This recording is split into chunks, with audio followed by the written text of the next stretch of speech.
রূপের ঝলক দিয়ে কী হবে যদি চরিত্র ঠিক না থাকে? আবেগ দিয়ে কী হবে যদি বিবেক ঠিক না থাকে? শিক্ষা দিয়ে কী হবে যদি ব্যবহার ঠিক না থাকে? একবার কিছু করতে শুরু করলে অসফলতার ভয়ে ভীত হও না, আর ছেড়েও যেও না, কারণ যারা নিঃস্বার্থভাবে কাজ করে তারা সব থেকে সুখী মানুষ।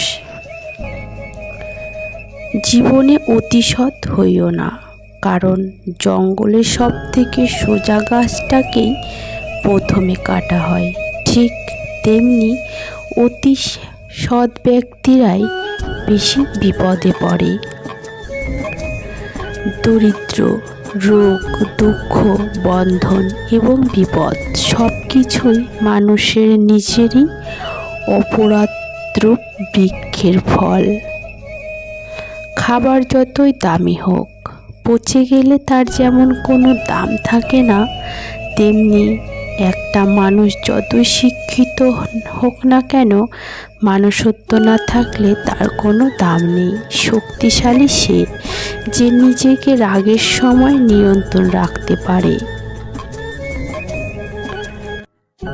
একটি কুবৃক্ষের কোটরের আগুন থেকে যেমন সমস্ত বন ভস্মীভূত হয়, তেমনি একটি কুপুত্রের দ্বারাও বংশ দুগ্ধ হয়।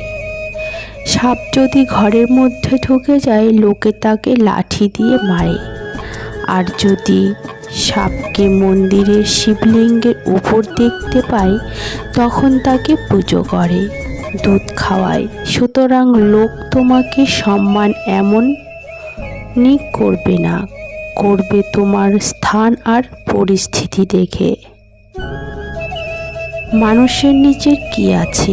জন্ম তা অন্যজনে দিয়েছেন, নাম অন্যজনে দিয়েছেন, শিক্ষা সেটাও অন্যজনে দিয়েছেন, রোজগার অন্যজনে দিয়েছেন এবং শ্মশানে অন্যজন নিয়ে গিয়েছে। তাহলে অযথা কেন এত অহংকার?